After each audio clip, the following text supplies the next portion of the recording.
আমরা কিশোরগঞ্জ জেলার ভৈরব থানার মানুষরা ঢাকার ছিলাম, ঢাকার আছি ইনশাল্লাহ। আগামী তো আমরা ঢাকারই থাকবো বিভাগ হয়ে। আর ভৈরবকে যতদিন জেলা হিসেবে না দাবি করবি আর ঢাকাকে বিভাগ করে না রাখবি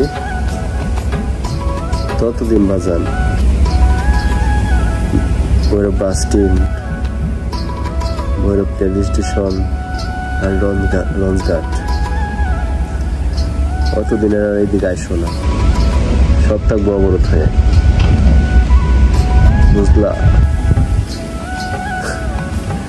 ভৈরব বাবা কি জিনিস রে বাজান, বুঝে না বোকা চুদা।